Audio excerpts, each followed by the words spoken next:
itu akan mendatangkan kekayaan. Ya. Bahkan yang punya usaha rumah makan, resto, yang punya ini kebersihan ya harus nomor satu, karena ini akan mendatangkan kekayaan. Assalamualaikum warahmatullahi wabarakatuh. Alhamdulillah wa syukur ala ni'amillah wassalatu wassalamu ala rasulillah amma ba'du. Alhamdulillah, puji syukur kepada Allah subhanahu wa ta'ala selalu kita panjatkan atas nikmat Allah. Salawat dan salam semoga terus tercurah limpah kepada junjungan alam Nabi besar Muhammad SAW, juga kepada keluarga, sahabat tabi'in, atba'ut tabi'in. Mudah-mudahan kita juga selaku umatnya mendapatkan syafaatul uzma di yaumil qiyamah. Amin ya rabbal alamin.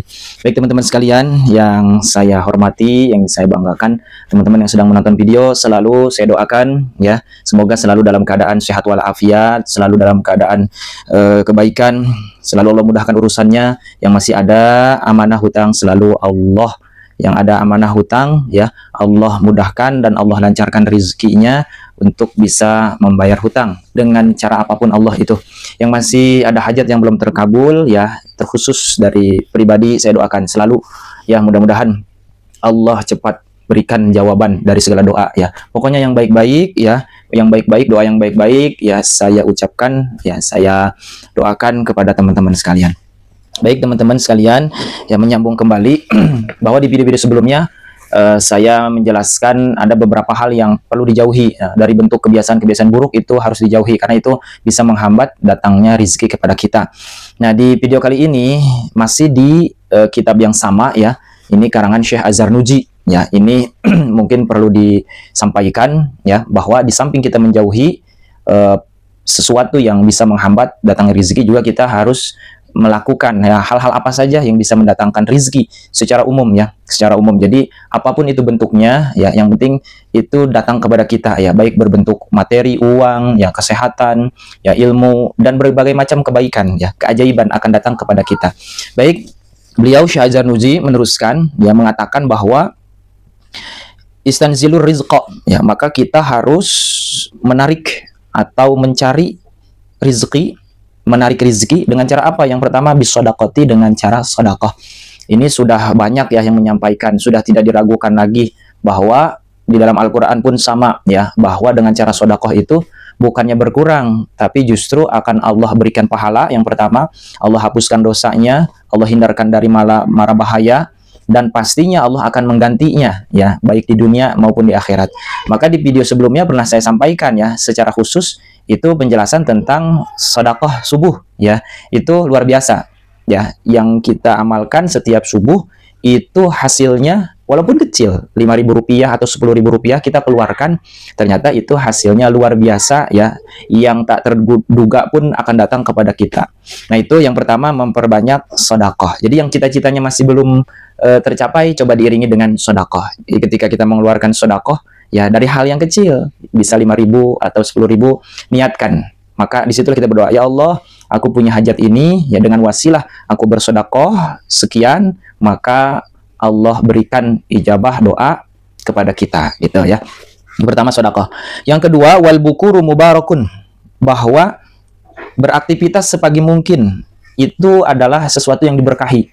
Selalu ya kita ucapkan, kita katakan, dimulai dari aktivitas itu sepagi mungkin. Bahkan dikatakan jangan sampai lebih atau kedahuluan ya, lebih dulu ayam berkokok. Jadi kita bangun lebih pagi, sebelum ayam berkokok kita sudah bangun. Apapun itu usahanya, apapun itu dagangnya, apapun itu bisnisnya, coba kita mulai dengan berzikir, kita mulai dengan sholat tahajud, kemudian sholat subuh, dan setelah subuh wirid, berdoa, silahkan aktivitas. Nah itu ya, jadi pagi-pagi jangan sampai kesiangan ya, apalagi sampai sholat subuhnya kesiangan. Nah ini istilahnya rezekinya dipatok ayam gitu ya. Kemudian ada lagi dikatakan tadi, pagi-pagi itu, pagi-pagi berkah itu yazidu fi jami'in ni'am, akan menambah di setiap kenikmatan ya, nikmat makan, nikmat kesehatan, nikmat anak yang baik, keluarga yang bahagia, teman-teman yang baik, lingkungan, itu semuanya rezeki, itu semuanya kenikmatan. Jadi jangan dikatakan rezeki itu hanya sebatas uang ya. Semua yang baik-baik yang datang kepada kita, kita harapkan itu menjadi satu kebaikan yang datang kepada kita. Itu ya. Kemudian yang dikatakan oleh beliau khususan fi rizqi. Nah, ini lebih khusus lagi bahwa di samping kita mendapatkan kenikmatan-kenikmatan, pasti yang namanya rezeki pasti akan datang. Nah, itu harus ambil, harus kita usahakan itu di waktu sepagi mungkin, ya. Kemudian wa husnul khati min mafatihir rizqi. Nah, orang yang mempunyai tulisan yang bagus, ya, ini kata beliau ya, akan mendapatkan pintu-pintu keberkahan rizki. Artinya dengan cara tulisan bagus, entah tulisan, kan sekarang banyak ya, dengan seni-seni tulisan, ya, mendapatkan orderan yang banyak, itu bisa dengan tulisan Arab, ya, yang namanya kaligrafi. Oh, itu luar biasa. Itu bagi yang mungkin sudah latihan, ya, sudah mempelajari ilmu-ilmu tentang menulis. Intinya ketika kita punya seni menulis yang bagus, yang rapih, itu ternyata ya orang akan mempercayai kita untuk menulis sesuatu, baik itu tulisan secara umum atau tulisan yang secara khusus. Ya, kalau zaman sekarang mungkin bisa dengan mengetik, ya, bisa dengan apapun lah kita punya karya tulis. Nah, itu ternyata akan membukakan pintu-pintu rezeki, ya. Kemudian wabastul wajhi, ada juga wajah yang berseri. Nah, wajah berseri, senyum, tersenyumlah bertemu dengan siapapun. Apalagi yang punya usaha, dagang, jualan, itu selalu ya kita berusaha tersenyum. Ya, kepada siapa? Kepada pelanggan, kepada siapapun. Baik itu pelanggannya membeli atau tidak, teruslah menyebar kebaikan ya dengan cara bersenyum. Artinya senyum ini disebutkan senyum itu adalah sedekah, betul. Dan keutamaan sedekah akan Allah berikan rezeki. Ya, contoh aja sih itu. Ya, kita kadang ketika membeli sesuatu, ya padahal murah, tapi orangnya agak jutek sedikit, itu ternyata pelanggan kabur. Tapi ya, walaupun agak mahal sedikit, nah yang jualnya itu ramah, tutur katanya baik, senyum, menyapa, ya maka itu akan mendapatkan kebaikan dan rezeki akan mudah datang. Contoh saja tadi logikanya, ketika berjualan mudahlah tersenyum, ya. Atau untuk marketing, ya, sales apapun itu namanya, ketika kita menawarkan satu produk, ya, atau bisnis atau jualan apapun, dimulai dengan tersenyum. Ya, siapapun kita, profesinya apapun, ya, mau mengajar, ya, mau sales, berdagang, marketing dan apapun, harus tersenyum.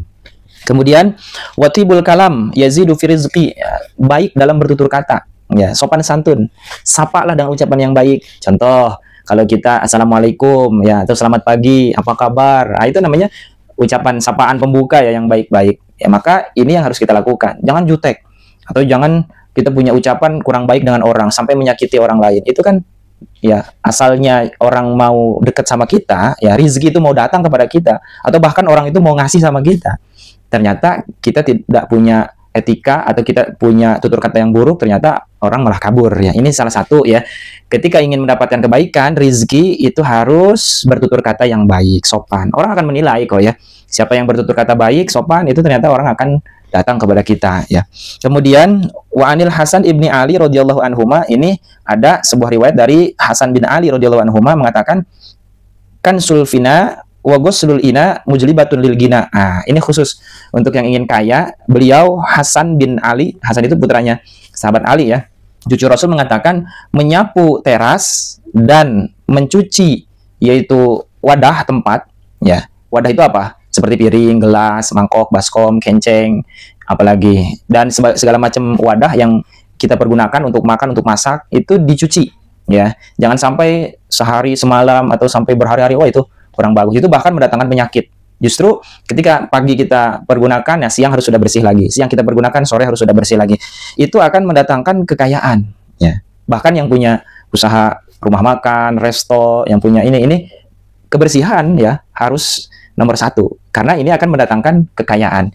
Apa sih logikanya? Apa sih contohnya? Ya tadi, orang yang sedang jual makanan, yang menggunakan satu wadah tempat, piring, ketika higienis, bersih, itu pasti akan mendatangkan pelanggan, pasti akan mendatangkan rezeki yang banyak, pasti akan mendatangkan kekayaan. Yang tadi yang pertama, membersihkan teras, halaman, kita harus bersih.